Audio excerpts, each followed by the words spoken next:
Welcome to The Perfect Stool, Understanding and Healing the Gut Microbiome. This is your host, Lindsay Parsons, and today I'll be speaking with Dr. Loredana Shapson, PharmD, FNTP, who is the founder of LifeMod Solutions, a holistic health practice in Newton, Pennsylvania.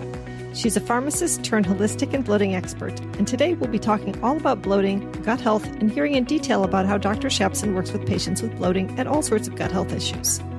But before our conversation, if you haven't yet followed or subscribed to the show, be sure to do so. And if you want to get transcripts of the podcast, hop over to my website, highdeserthealthcoaching.com, and sign up for my newsletter. You'll also get my free e-booklet, Finding Your Root Cause Through Stool and Organic Acids Testing, when you sign up. And if you haven't yet done my quiz on which stool test would help you get to your root cause, you can find a link in the show notes to take that. Now on to the show. Welcome to the podcast, Loredana. Hi, thanks for having me, Lindsay. I'm excited to be here. It's my pleasure. So why don't we start with your gut health story? I know your history involved taking a lot of antibiotics, much like mine and many of my listeners. Yeah, which ended up taking the turn for the worst after that course. So I suffered from constipation, I'd say most of my life since I was a teenager, where I would only go to the bathroom maybe once or twice a week. And if I did, it wasn't very satisfying, and it was small little pebbles, nothing. And then eventually, as I got older, I started to bloat, and it would happen real randomly, unpredictable, with certain foods and sometimes not others. And so, like anybody else, I started to look on the internet. What's causing my bloating? What could this be? I started putting myself on supplements. I started working with a couple of gut specialists.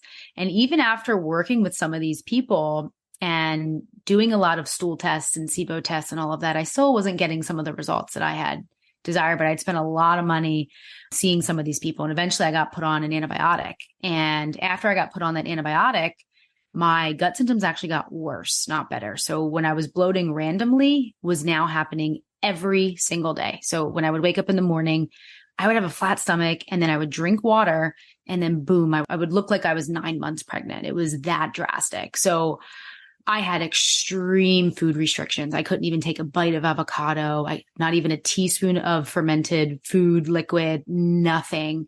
I was so triggered by all of that. And then when I had my bloating, I also had the mood issues too, like the irritability and the anxiety and the focus issues. I couldn't sleep very well. I had trouble losing weight. So it was just realizing that my gut, making the connection, also affects my entire body and affects all other parts of my body. So I eventually, with my background in pharmacy, I researched how to fix gut health, and I found some shortcuts. And now I'm using everything that I did with myself, with my patients. And I've been treating patients for about 2 years now, specifically for gut health and that particular focus. And it's been really awesome to see the increased healing, the less supplements that are needed, the more food they can bring back in sooner. It's been exciting to be here. So I'm happy to be on your show today to share some helpful tips for your listeners. Yeah, that's awesome. So did you figure out, was it SIBO for you? Was it methane SIBO? What was going on? Yeah, so I did take a SIBO breath test, and it was both. I had a mixture of everything. I had 4 stool tests over the course of 2 years, and the stool test didn't really provide much data for me. I mean, it did show that inflammatory markers were up, but obviously if your gut's imbalanced, your inflammation is going to be up as well. So it didn't, and it showed dysbiosis, but it didn't really change the way that my functional medicine doctor at the time was going to go after helping me. But yeah, it was methane SIBO, and I just remember spending a lot of money on supplements. I think at one point I was on like 18 different things. It was crazy. I can believe it. So we did agree to focus on bloating in this episode, and that's, I guess, where you've started focusing your practice. So talk to me about the different causes of bloating. So I like to funnel bloating into 2 sections. So first and foremost is imbalanced gut bacteria, whether that's overgrowth of something and not enough of another. We can have SIBO, which you just mentioned, right? The bacterial overgrowth. And then there's also SIFO, which is fungal overgrowth. I see a ton of that in my office. And then we also have SIPO, which is parasitic overgrowth. So all of these can be imbalanced from one level to another, and they can cause bloating. Now, off the imbalanced gut, well, the question is, how do we get an imbalanced gut? I mean, I'm sure you've talked about this on your podcast before, but it's antibiotics in prescriptions, antibiotics in our foods. Other prescriptions can cause bloating. There's things like the pesticides and herbicides, preservatives, all of these things that kill bugs, chlorine in tap water, all of these things are going to create imbalances in our gut. So that's first and foremost. And then kind of the secondary part of this picture is low digestive enzyme release. So what causes that? Well, first, it is the gut imbalance can lead to that. The secondary thing is stress, and I like to funnel stress into three little tubes, where first is physical stress. Say you fell, you had a surgery, whatever it is, your body's in physical stress and it's turning on your sympathetic nervous system, which is your fight or flight response. The next is emotional stress. Maybe you have a really big project at work or you're fighting with your partner. That emotional stress triggers your fight or flight response. And then the next is chemical stress, which is things like the pesticides, the herbicides, the antibiotics, it could even be heavy metals, and the things that are in our personal care products are causing stress on our body. And the bottom line here is whenever your stress is on, whenever your fight or flight is on, your digestive system turns off, which we call that your rest and digest nervous system. So when I approach healing my patients, it's one, we got to give you digestive enzymes now because you're not making enough right now. Whatever your cause is, it doesn't matter. We want you feeling good. So digestive enzymes come on first, and then we work on imbalancing the gut, which has to do with your diet and supplements and probiotics and so forth. So how do you approach testing in your patients? Are you running stool tests and seeing their enzymes low? No, so I actually don't run any stool tests on any of my patients, and I'm still getting pretty awesome results. And so the reason why I do that is because the clinical research is showing that yes, stool tests are great in clinical research because they're understanding what therapies do and how it affects the gut microbiome. But I want to bring up one particular study. It was a meta-analysis, and a meta-analysis, for those of you, is almost like the second best type of research that you can use to apply to patients versus randomized clinical controlled trials. There was a study done in 2019. This was a meta-analysis that included 11 trials, and it had over 729 patients. And what they wanted to look at was, does prebiotics help IBS symptoms? And they compared prebiotics with a placebo group. Now, I know we're not talking about prebiotics right now, but what was interesting in this study was that they looked at stool tests from patients before and after. And when they looked at the study results, prebiotics did not improve GI symptoms. It didn't improve quality of life. It didn't improve functional bowel disorders. It didn't improve bloating or gas or abdominal pain. But what they did see was in the stool tests that the Bifido group did grow. So even though the stool test looked a little bit better from when they got started, it still didn't equate to the patient feeling better symptomatically. So that's one study that really stood out to me to say that we need to maybe step away sometimes from taking all of these stool tests and all of these lab works and focusing on the numbers for patients. And maybe what I particularly focus on is, how do you feel? Are you getting better? Is your bloating going down? And those are more of what I focus on in a lot of my patients. Just to show you another study about testing and why I don't really use it.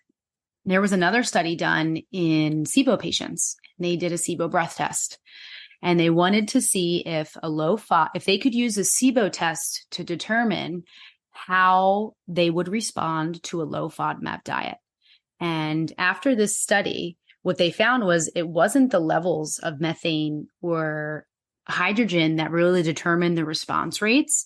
What determined whether somebody was going to do good on a low FODMAP diet was their symptoms at the time that they were started. So the more severe the symptoms they had, the better that they would respond to a low FODMAP diet. So that was an interesting kind of a study too, because it shows us that the test, even though they're positive, it doesn't always show that they're going to feel a certain way. What about H. pylori? I mean, that's one that I really like to know about when I go into working with someone. Without a test, you can't know if they have it, if it's overgrown. So H. pylori, definitely something that I haven't had to test it here in my office. I like to know if my patients have had it done with their GI doctors, because that does change things a little bit, because H. pylori can cause ulcers. And so one thing that I ask my patients whenever we think H. pylori is an issue is, are you having pain? Is it really harmful? Are you having cramping and it really is uncomfortable? And another thing that cues me into that is, are you taking a betaine HCl supplement or an acidic supplement for digestion? If that's causing you pain when you take that, or even if vinegar bothers your stomach and it causes you pain, then maybe you have an ulcer, and maybe that could be from H. pylori. So that would be a different scenario. I haven't seen too many H. pylori patients in my office, but I know that at the end of the day, what we find is that as soon as you come in with the good probiotics, everything starts to rebalance. And what about testing for SIFO and using organic acids? Do you do that at all?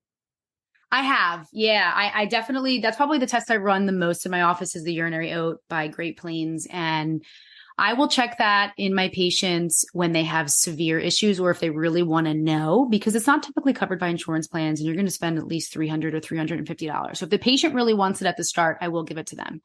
And otherwise, if we go down this course of taking care of SIFO, usually I'll pull that urinary test about 4 to 6 months in so that we can just kind of see, hey, how are we doing? Is there still an issue there? And we always want those numbers to be in the lower 20th percentile for the markers 1 through 9 is the goal that we want to get to. So how do you approach treating people with gastrointestinal issues if you're starting without a test? Yeah. I mean, we look at symptoms. I mean, first and foremost, it's digestive enzymes. That's key. We start with diet and enzymes to get things moving. So one, if they're not pooping, we get them pooping. That's key number one. If they're having diarrhea, we try and stop their diarrhea because they're not absorbing their nutrients efficiently. So that's correction number one is fix their stool frequency, whether it's constipation or diarrhea. Usually once you add a digestive enzyme, those can rebalance on their own. So constipation gets better with digestive enzymes because you're breaking down your food better. And we find that once you start increasing the acidity of the stomach, that you're actually already beginning to correct the imbalance of the gut, because we know that stomach acid is important for killing bad guys that aren't supposed to be there. That's why we have stomach acid. You know, we're bringing in a ton of microbes through our mouth and our food and everything we're touching. So once we start increasing the stomach acidity, that now all of a sudden we're rebalancing the gut just inherently, just by doing that. So we got some benefit there for sure. So I usually start with enzymes and then either something to help them poop if they're not pooping or whatever I need to do to slow down their pooping if it's diarrhea. Once they're on that for a couple weeks, then we start thinking about probiotics. Are you doing enzymes then that have betaine HCl in them, or is that separate? So we're doing betaine HCl separate. And then if they require another enzyme, depending on how severe their bloating is, then I'll add another enzyme that has all the other, everything for protein and fats and other carbohydrates and different fibers and cellulose and all those. But generally, I do really well with just a betaine supplement. Oh, okay. So when you were saying enzymes, really, you're talking about betaine HCl. Yeah, like generally betaine is a big fix because if you think about the way the digestive system works, I call it like the 3-legged stool, right? You got your stomach, your pancreas, and your gallbladder. And if one of those legs are kicked out, the whole system kind of collapses. But the core of that 3-legged stool is the stomach, because once you have enough stomach acid, that triggers the pancreas to release appropriately. And then once that happens, the gallbladder releases appropriately as well. So it's really the stomach acid that determines the next chain of events down below. So if you fix the stomach acid, you're automatically going to fix the enzyme release. And will you give betaine HCl to someone who is actively suffering from what seems like reflux? Yes, that's actually what I recommend to patients who have reflux. It's often a difficult conversation to have because they don't understand.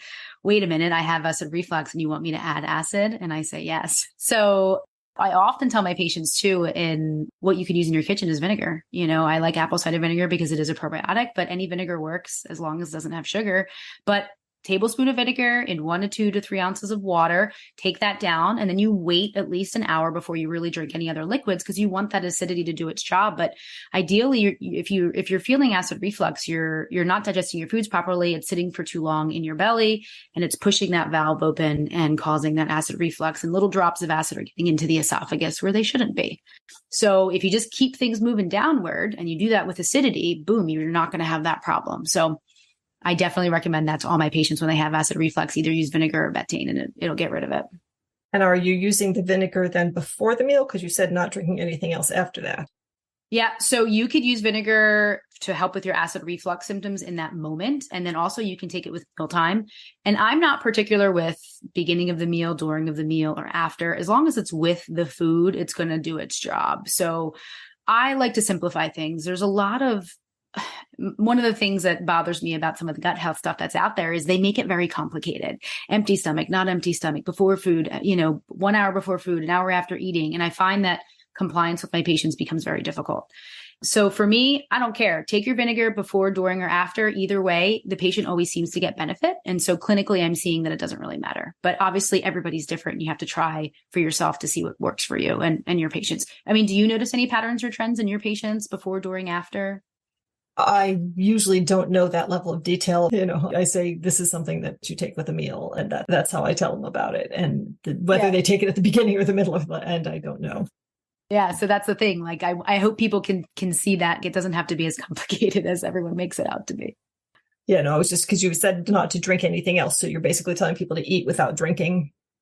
Oh, yeah. 100%. Like, you don't want to drink a lot of liquids with your meals because it's going to dilute your stomach juices. So we want to maintain that acidity in our stomach. And so the more water you're adding to it, you're going to slow things down. It's going to increase your risk for bloat. You're going to feel full, distended belly. So what I always tell my patients, when you're hydrating, it has to be between meals, room temperature water. About a half hour before you eat or an hour after you eat is when you should start drinking anything again. Yeah, I find that very challenging personally. I take all my supplements with my meals, so I have to drink because I can't get them down. You can certainly sip as needed, but not chugging like a full glass of water. Hey, this is Lindsay here, just letting you know that if you're tired of dealing with digestive issues like bloating, indigestion, soft stool, diarrhea, constipation, reflux, IBS, IBD, or the numerous health conditions that come about when your gut is off, like brain fog, weight gain, UTIs, fatigue, mental health issues, or complex conditions like fibromyalgia and ME/CFS, that's my specialty. With my 3 or 5 session gut health coaching packages, we'll discuss different stool and functional medicine tests to find out the root cause of your symptoms. I'll interpret the results and provide clear explanations, empowering you to make informed choices for your gut and overall health. And together, we'll develop a customized action plan based on your test results so you can find relief and regain your health and vitality. I come from a functional medicine perspective, trying to incorporate the latest peer-reviewed research and educating you on protocols used by functional medicine practitioners, but devoting lots of time and support to my clients the way a doctor simply can't.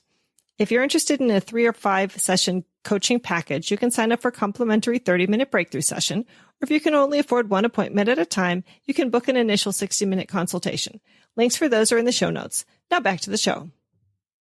So is there a particular enzyme product you like?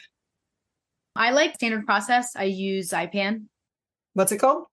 Zypan. Yeah, I like Zypan because it has betaine in there, but it also has some pancreatic enzymes. So that's what the Zypan stands for. Zy for enzyme, pan for pancreas. So there's a little bit of pancreatic enzymes in there, plus some betaine. And there's also some organ meat tissue in there too, which is really healing. So there's some spleen tissue. They all help heal the gut. And do you do the betaine with a challenge approach? Start with 1 pill, then increase? No, I usually find patients do really good with 2. If they have severe bloating, we'll do 3 with each meal. 2 seems to be like the magic number. And then once we get probiotics on board, I find that the Zypan ends up coming down to 1 with each meal, and then only as needed if they have acid reflux, which typically at that point, it's usually not an issue. And then eventually, once the probiotics are on board for a couple of weeks, Zypan falls off. I think the probiotics start coming in. They start helping you break down your food. You don't need the enzymes anymore. So what kind of probiotics are you using? Oh, my favorite one is Megaspore Biotic by Microbiome Labs. They're my flagship probiotic. It's so well tolerated in a lot of my patients. They're non-histamine forming probiotics. So that's the one I always start my patients on. And, everybody's a little bit different on the starting dose. I mean, I don't follow the directions on the bottle. I never do for any of my gut supplements. I always start at usually a quarter of the dose that it's recommended on the serving size, because anytime you're doing anything with the gut, slow and steady. So even if it says 2 capsules, you're not going to start there. Maybe you'll do 1 capsule every other day. You'll be on there for a week and then you go to 1 a day. But I find that slow and steady wins the race here, and you're less likely to have like those Herxheimer, those, negative feeling sick reactions that most people hate, when they occur. You'll lose a patient quickly if they have a bad reaction. And so if you see someone with diarrhea that's not clearing up with enzymes and Megaspore, where do you go from there? So at that point, I go to gut inflammation. So we'll use Biotics Research has a product called GI Resolve. And that one is, your gut soothing, healing nutrients with the D-glucosamine and the aloe vera, all of those gut healing nutrients. So basically reducing inflammation. And then another product I will try, and specifically for my patients with a lot of, I would say, immune issues, histamine reactions, or my Crohn's or ulcerative colitis patients, I use Mega Mucosa by Microbiome Labs. That's a great one. But I find that the GI Resolve is my go-to, and then Mega Mucosa is what I'll bring in maybe a little later. And that usually repairs the gut. I find that 2 or 3 days after starting that, diarrhea goes away. They start to have more formed stools. And I see that if they have blood in their stool, that goes away as well. So we're really healing the gut with those nutrients. We're sealing it, reducing inflammation, and that's going to help with the bowel. And you're not going to be pushing your stool out so quickly. So I'm curious because I just had someone who told me they started GI Resolve and then their gut went on fire. And I thought, gosh, that's funny because that's something that's supposed to sort of heal and seal. I don't know, what would you make of that? So my initial instinct is to say that they need a binder. So whatever healing reaction is occurring, they're probably releasing a lot of trash. And so oftentimes a binder is going to mop up any of that stuff. So I like GI Detox Biobotanicals. Oh my God, I can't think of the name. Biobotanical Research, yeah. I think they may have rebranded as Biocidin, but they do all the Biocidin products. Yeah, exactly. But I like that GI Detox. That's a pretty good starter binder that you could add, but obviously have to separate 2 hours from any other supplements or food. But that's my instinct. If something goes awry, lower the dose, go extremely slow. I'll start people on that at 1 teaspoon. I've had to start at a half a teaspoon of that one, even though the directions say 2. I always start low and slow and increase every week. And then they'll be on it for 6 weeks, which is more than they ever need it. But it's still a good way to do it. And how do you approach SIFO or Candida? Yeah. So SIFO is interesting. I see a lot of that in my office, unfortunately. So what we do there is basically the same starting approach, because as we correct the digestive enzymes and the acidity, you'll start to rebalance the gut. The next thing is that once you start getting in the probiotics, now you're bringing in probiotics. They're going to start balancing out the SIFO and the fungal overgrowth. But sometimes, and in most cases, I do have to add in a fungal product that will start coming out. It's like an herbal product that gently gets rid of the candida and the yeast. So my favorite product to start people on is Systemic Formulas has a product called Funge DX. It's a great product, really well tolerated. If you call Systemic Formulas, they're going to tell you to do 2 in the morning and 2 at night. I don't do that dose. It's too high. I find that people have negative reactions from die-off. So I start people on 1 a day. And what I have found is that SIFO is it's a long haul kind of a approach. I've had to care for patients through SIFO up to 8 months. It takes sometimes to totally eliminate. Unfortunately, it's a slow, steady process. So the more herbals that you add, you absolutely have to add binders, 110%. So because of the die-off, the mycotoxins that they release in general are some of the worst, that they can cause so many issues between anxiety and weight gain, irritability, bloating. It can cause a lot of problems. So always paired with SIFO, if I ever put an herbal product on, is absolutely a binder. The whole time they're on it? Oh yeah, 100%. I find that when I don't, they have Herxheimer reactions. They have bad reactions from it. So one of my favorite binders, one of the best I found on the market, is by Cellcore. And they have a binder called Biotoxin Binder. And it's specifically formulated to catch yeast and mold toxins. And so that one is expensive, but worth every penny, because I have had patients in my office. As a case study, I had a 30-year-old female in my office, and she had sores that would, all over her body, up and down. They would show up as red, inflamed, they would ooze, then they would heal over and scar. So she was embarrassed. Summertime was coming up. She didn't want to wear shorts. She didn't want to wear anything. She's been to dermatologists. She had been to doctors. Nobody was able to help her. I uncovered in my office that it was an overgrowth of fungus, because she had had so many antibiotics since childhood for sinus infections that fungus overgrew. As soon as I put Biotoxin Binder on, all of her sores, new ones, stopped opening up, which was a great sign, and they stopped forming. And unfortunately, the ones that scarred over were still there. But just by adding that binder, we saw a huge shift in the amount of her sores that were coming out. So yeah, I can't rave about that particular product enough when it comes to SIFO. Yeah. Have you heard of Cellcore before? Have you used them before? Yeah, I have used Cellcore. Yeah. I don't generally use them. They're not available through FullScript. So it's you got to send somebody separate, and their products are not cheap too. So that's an issue. But yeah, I do have access to them and have used them with some people. That's my limitation too with them, is they're a great product line, but they're too expensive. So I only pull those big guns out when I need to. Dig in a little bit more about that skin gut connection. People might be going, why? I don't understand what this has to do with that. Is it literally the yeast coming out of the skin? Yeah, so it's a great question. And so whatever's happening on your skin is a representation of what's happening in your gut. And this goes for acne, for eczema, not just sores and all of that, but the gut lining and the skin and even your nasal passages, all those mucous membranes are made up of the same cells. So they're responding to the same influences, which is the fungal infection.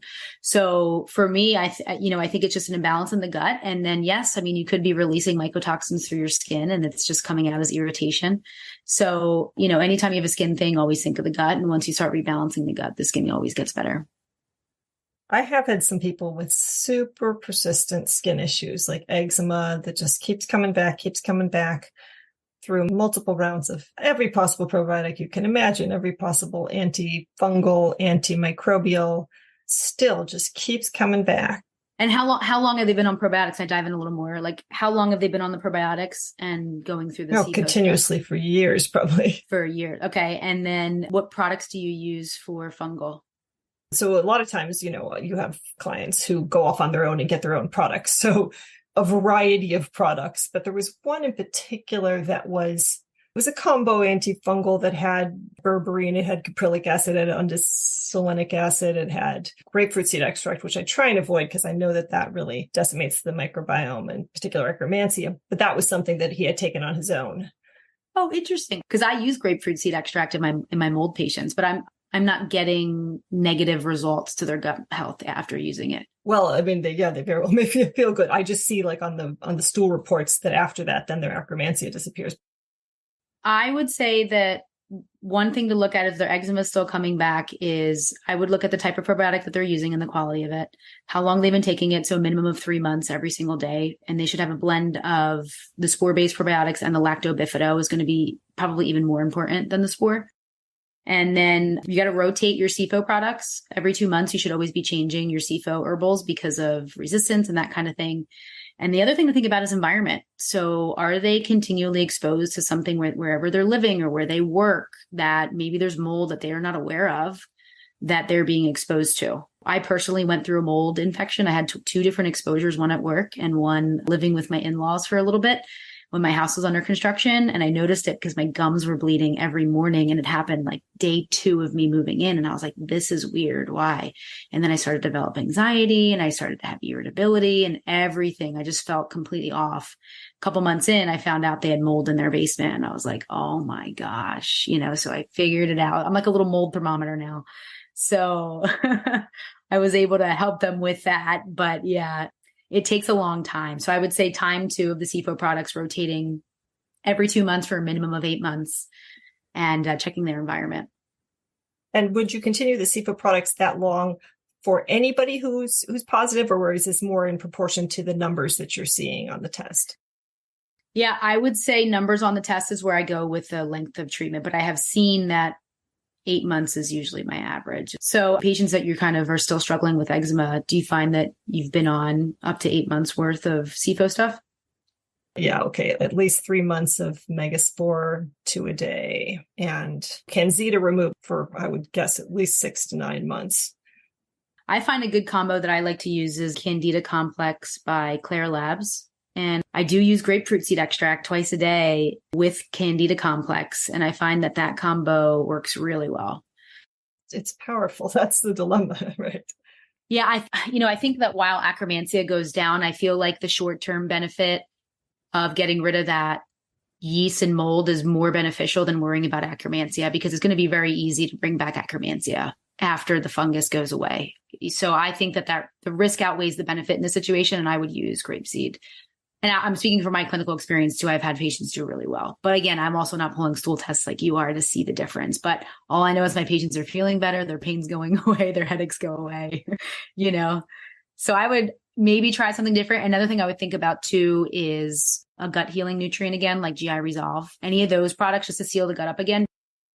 But the funny thing in this particular case was the thing that would clear this eczema or seborrheic dermatitis or whatever it was doxycycline.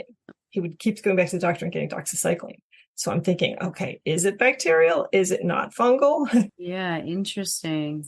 Tricky. I'm sure you have tricky cases. Everybody does. Yeah, it's almost like, doxycycline is such a big gun to use because it's a broad spectrum antibiotic. And so I feel like in the long run, that's making the CFO go up too. Like that's not helping the long term. I certainly tried to get him off it, but he's like the only thing that would clear it. Then he comes up on his face. So of course, he's worried about that, of course. Yeah. And then topically, grass-fed tallow is really soothing for skin stuff. So give that a shot too. That may just keep the issue at bay while you're working on the underlying stuff. I've never heard of that. That's interesting. Yeah. Got to go back to animals and animal fats. When I have clients dealing with diarrhea or loose stool, I always tell them about tributrin, which is the best absorbed form of butyrate, which is normally made by bacteria fermenting fiber in your colon. Supplemental tributrin can help slow your motility down and feed the cells lining your colon, firming up stool and helping create an oxygen-free environment in the colon, which helps the butyrate-producing bacteria to survive and multiply. Those bacteria are often wiped out after taking antibiotics, which is why tributrin is a great accompaniment and follow-up supplement if you have to take antibiotics. My new supplement, Tributrin Max, has 750 milligrams of tributrin, which is the highest dose currently available in a capsule. You can find it at tributrinmax.com. That's TRIBUTYRINMAX.com, and use code INTRO15 for 15% off your first order. So you mentioned lactobifidobacterial probiotics. Which ones do you like there? Yeah, so I like Designs for Health ProbioMed 50. So when it comes to probiotics, I'm glad we're touching on this. It's really interesting. The question I get is, oh my gosh, there's so many probiotics out there. There's, how much do I take? 10 billion, 25 billion, 100 billion. There's all these doses that are out there. Do I take it on an empty stomach? Should it be refrigerated? It's become this intimidating thing. And here's the answer. Here's the summary. It doesn't matter what the heck you take. Just take it every single day. It doesn't matter. Once a day is all you need. And the clinical research is showing that a lot of these meta-analyses, when we pull together these trials where we're studying 4,000 patients, 7,000 patients, all of these trials, the average dose is about 25 billion. It's not that high, but range is from 10 billion up to 100. You'll see 100 billion in some of the more like IBD cases like Crohn's and ulcerative colitis, but still the average over all of these is about 25. So what I use in my office at Start is ProbioMed 50. That is a 50 billion. And I find if I use anything higher than that, they get negative reactions. So I avoid that. And that's a combo lactobifidobacterial. Yeah, there's I think multi-strain. Yes. Kind of affair. Yep. Yeah. And does it have streptococcus strains in there? No, I avoid streptococcus and I actually avoid Saccharomyces boulardii as well. It's so funny. There's people who love Saccharomyces boulardii and people who hate it. Yeah. Yeah, I know. It's like a catch-22. I don't like it because of the urinary oat test that I've run. I've also run some food sensitivity panels on some of my patients, and a lot of them show back for antibodies against Saccharomyces. So I try to avoid more fungal stuff. That's a fungal strain. And so the body doesn't want fungus right now. And I find that 100% of my patients are overgrown with fungal because of the way we live our lives and the diets that we eat high in sugar and refined carbs and the antibiotics and environmental exposures as well. So I really just focus on the bifido and lacto and the bacillus, the spore-based species, and I get really good results. Then after that, eventually a couple months in, we'll start adding fiber supplements, and that'll help also with the growth of the good bacteria as well. Okay. So not prebiotics, but fiber in particular. Yeah. Like in the beginning, I'll start with soluble fiber there's basically two types of prebiotics. There's the inulin type, which is like your FOS, the fructans and the galacto-oligosaccharides, the GOS. Those can cause bloating and they're fermentable. I mean, that's just what they are. They're inulin type. The others are non-inulin type. So these are things like guar gum and pectin, and these are the ones that won't cause bloating. The 2FL. The HMOs. Yes, exactly. Yep. So the human milk oligosaccharides. And so they're not fermentable. They don't cause gas or bloating. So I'll usually start my patients with fiber like that first, after they've been on the two probiotics types for at least a month or two. And then we'll start bringing in some fiber. And again, that study I brought up earlier in this conversation, that was the study that really was like, wow, prebiotics are not the fix. When you're trying to feel better now, when it comes to IBS and bloating and abdominal pain. Well, yeah, no, the last thing you need is to add more food for microbes. Yeah, exactly. So we do that later on once the good guys are back in. Very interesting. So yeah, so my favorite product to start, which is really well tolerated, is by Thorne Research. And that one's FiberMend. That one my patients do really well with that on the start. But again, the directions say 1 scoop. I never start there. I go to 1/4 of it, and then we stay there for a week or two, and then we go up a little bit. Here's another thing too. A lot of the research with prebiotics and fiber, the doses that they're using, the average dose is about 5 grams. So when you look at some of these fiber products, 1 scoop is sometimes 11 grams per serving. That's too much. So we're even seeing in clinical research, less is better. It's just kind of a slow and steady thing. So where do you max out then? So eventually I'll usually keep people at a 1/2 scoop, but I have worked people up to 1. It takes about a month to get there, but we'll get to 1 scoop and we stay there for a little bit. And then eventually I'll add Megapre. And if they take more, then they end up getting bloated again? Yeah, like sometimes I'll just have negative reactions. So everyone's a little bit different with how they respond. But obviously, if they don't feel well, I'll say, okay, that was too much. Go back to what you were doing. We're going to stay there for 2 more weeks, and then we'll increase after that. Like think of your gut. Like I tell my patients, it's like you're working a muscle out at the gym. You're not going to go into the gym lifting a 50-pound curl weight right away. You're going to start at 5 pounds. You're going to start at 10. And then after a couple of weeks, you go a little more, Your gut's the same exact way. So without doing stool testing, how would you approach parasites? Parasites, I usually uncover in the other testing that I do in my office, which it's the muscle testing that. Okay. We haven't talked about it on the show. I'm not big on muscle testing, but go ahead and just tell me what you do to determine if someone has parasites. Yeah, sure. So I do something in my office called muscle testing, and it's taught by chiropractors, science of applied kinesiology. But basically, I put things near your body, and using the strength and the weakness of your muscle, it tells me whether your body likes it or doesn't like it. Is this something I want to talk about or not talk about?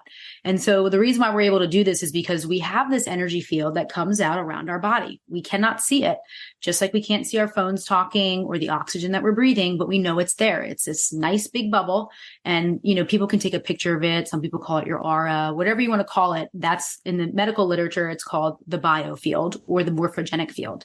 So when I'm putting things near your body, now it's making an assessment. Do I like this or not? Or is it significant to me? And so in my office, I have parasite vials, and it has the digital imprints of what parasites frequency is, what it vibrates at. So we're energetic beings. Everything around us is vibrating. Everything in the universe has a unique frequency down to its decimal point. You can actually measure it. Just like every human has a unique fingerprint. So aluminum vibrates at a particular frequency. Mercury is different. So parasites are also different. They're their own living beings. And so in my office, I have parasite vials for flukes, amoebas, egg layers, and non-egg layers. Like live parasites? Nope. It's just the digital imprints in water. So it's a vial. They have found that water has a memory, just like a computer system. So it's, for lack of a better word, it's like electrified water, but it's containing that digital frequency. So when I bring the parasitic frequency into your energy field, your body tells me whether this is significant or not. And if it shows up, then I know that they're dealing with parasites. And that's how I start my parasite protocol. If they're weak in response to a parasite, does that mean they've got it? Or if they're strong? Depends on the test that you're running, but generally weakness is what is going to say like, yep, this makes me weak right now. This is an issue. Yeah, no, that's something I've just sort of strayed away from because I don't understand or necessarily know about the science behind it. I'm open to anything that's got peer-reviewed research. Yes. And this does. I got 3 studies I can send you about muscle testing, and it's been paramount in my way that I approach my patients, and it reduces Herxheimer reactions and helps me individualize nutritional supplements too. So we sort of discussed it, but if you want to summarize, is there a treatment order you follow in terms of things like parasites, yeast, bacteria, et cetera? When it comes to patients with bloating, I generally start with the enzymes and the probiotics. I used to go right in with an herbal product like Demystified or FC Cytal by Biotics Research, and like more herbals. And I really stepped away from that because I went through that. I overdid it myself with herbal products. And what that was doing was tearing down my gut even more. It wasn't rebuilding it back up. And so I just kept in this like cycle of herbals and herbals and herbals, but never building. So I no longer do that approach with my patients unless I find that, when I start adding probiotics and for some reason, I can't get them to adjust to it, they're still having negative reactions. Then I say, okay, they're fighting each other too much. Let's come in with a month of Demystified or FC Cytal for the SIBO aspect of people. And then we'll bring in the probiotic and see. But I actually, since I've made that switch, I haven't had to really go back to the Demystified or FC Cytal. I find that the digestive enzymes, the diet that we recommend, which is usually a paleo diet, and then once the probiotics on board, I find that bloating goes away. I don't need to use herbals and everything's okay. When it comes to SIFO, I generally like the Funge DX and the grapefruit seed extract along with a binder like biotoxin binder. And then when it comes to parasites, I really use a variety of products. Parasites are tricky. They are smart. They like to hide in biofilms. So especially for egg layers, I'll do a cycle of 10 days on with parasitic stuff, usually at bedtime, because that's when parasites are the most active, is at bedtime. And you'll know that because a lot of people grind their teeth at night. They're jittery. Their nervous system is super activated. They twitch. Those are signs of parasitic, infections. And so usually dose at night, 10 days on, and then we stop for 4 days. And the reason why we stop is because that gives time for more eggs to hatch. And then once more eggs hatch, boom, you combat them again in 10 days. You take another 4 days off. And we do that for about 9 to 12 cycles. So that ends up being about 4 to 5 months. Products I like to use, I use a variety of stuff because I find that once we get one product on, once that product's on, I have to switch to another one and I have to switch to another one because each of the herbals can target the flukes or the amoebas or the egg layer. So it's good to just rotate through them all. But I like Wormwood Complex by MediHerb is really great. They're part of a standard process. The other one I like is Systemic Formulas, actually has some great, they're called VRM. It's VRM1, VRM2, 3, and 4. So 1 and 2 are for egg layers. 3, I can't remember if they're for amoebas, and 4 are for flukes, but they're going to cover all the types of parasites.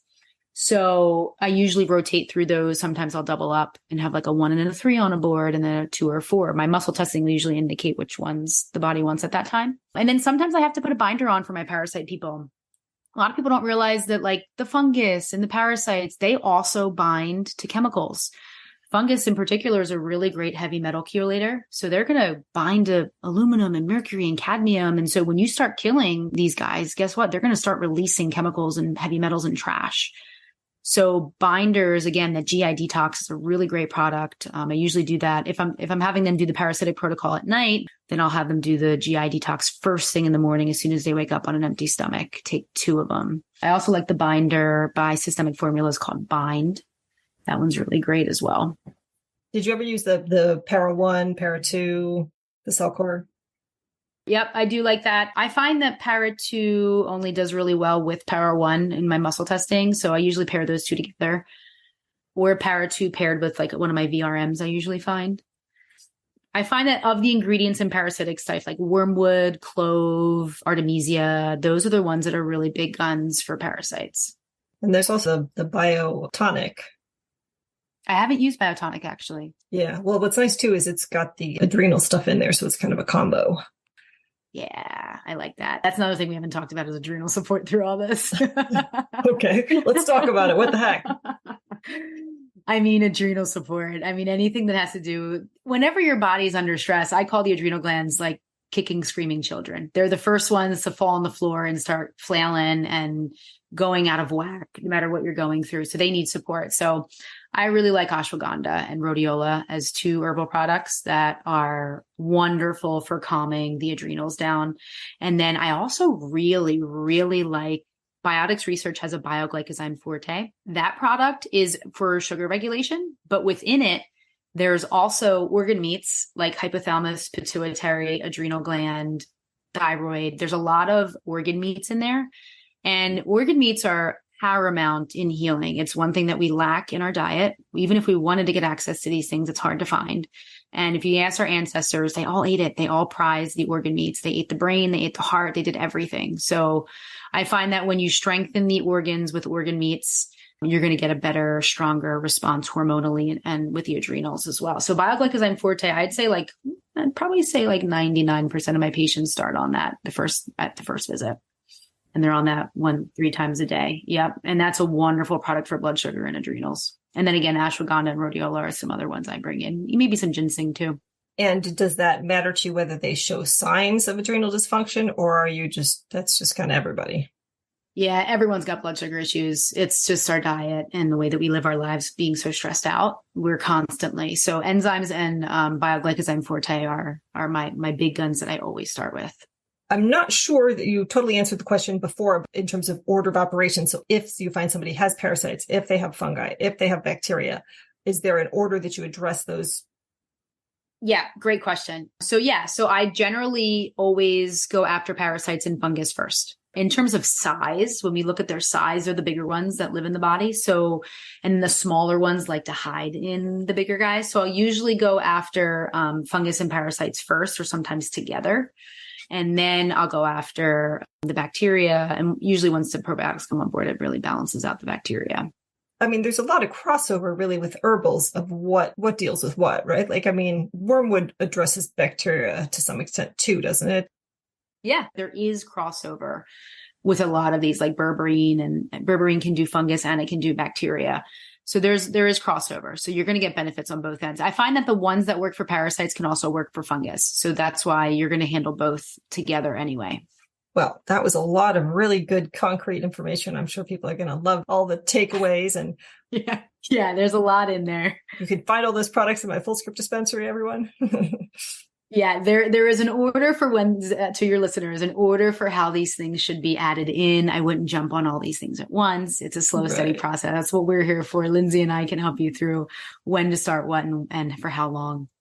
Yeah, you can waste a lot of money on supplements trying to figure this out on your own. And I've discovered that there is a lot of complexity to this stuff over time. And supplements are expensive. And if you take them in the wrong way, they can cause harm or they might not work. And then you think, okay, well, I've tried that. Unfortunately, then in your head, I've tried that becomes a narrative that you then give to the next person you work with, which puts them at a loss for thinking, okay, well, if you've tried that and that didn't work, but maybe you didn't try it quite the right way. Then I don't have that tool in my toolbox. Because I think, okay, well, they've already tried it. So it is better to get the help of someone. That's the sad reality of it. Absolutely. There's a lot of individuality here. Well, one final comment on one thing is probiotics. A lot of the research is showing peak benefit of probiotic use is at 2 months and sometimes 3 months. And there's some studies showing 6 months when it comes to eczema and skin, to your point with your patient. That study was done in children, but still they showed that the longer that they were on it, the 6 month people did better than 3 months of probiotics. So know that time is a thing. And I find that a lot of people come into my office like, oh, I tried a probiotic for a couple of weeks and it didn't work. And I'm like, no, you didn't give it enough time, or you were using the wrong one, like Saccharomyces boulardii, or, one with strep that I don't really go to at that start. So tell me where people can find you, and do you see people who are outside of your area? Yeah, I work virtually in person. I'm in Newtown, Pennsylvania, but I do meetings over Zoom. I guess for people with bloating, I have a freebie on my website. You go to my website, lifemodsolutions.com. It's my belly bloating fixer elixir tea. And you drink that every morning, and that's going to start fixing the underlying reason for low digestive enzyme release, part of your bloating problem. So I find that people who start that, their bloating reduces, their distension comes down. Some people have lost weight in the first week, 2 pounds, acid reflux goes away. So really great things using stuff in your kitchen. So get your hands on that recipe for free on my website. And then I also just released a 2-week online gut course. And I basically structure everything that I do with my patients and the protocol that I use with my patients in this 2-week program, with education and access to all the supplements that we just talked about today and when to use them and why. And it gives them also direct contact to me. So that's right on my homepage at lifemodsolutions.com. It's called Bye Bye Bloat, Eliminate Bloat in 2 weeks for good. So check that out. I specialize in women. So, anyone can really do that program, to be honest with you, but women is who I typically work with in my office. And I have a YouTube page, lifemodsolutions.com. I got free health tips there. My Instagram and Facebook are also lifemodsolutions. Awesome. Okay. Well, I'll put all those in the show notes so everyone can find you. And thank you so much for sharing all your knowledge with us. Yeah. Awesome. Thanks for having me. My pleasure. Well, that was certainly very generous and very detailed of her in terms of her protocols. If you'd like to support the podcast, you can buy supplements at a discount from my Full Script dispensary, order tests at a discount from my Rupa Health Lab store, use my affiliate links to eVitamins, bulk supplements, or Amazon. And if you'd like to connect with me online, you can follow my High Desert Health Facebook page, join my Gut Healing Facebook group, or join my newsletter list at highdeserthealthcoaching.com, as well as find me on Twitter, now known as X, Instagram, TikTok, and Pinterest. Links for all those are in the show notes. Thanks for joining me today, and here's wishing you all a perfect stool.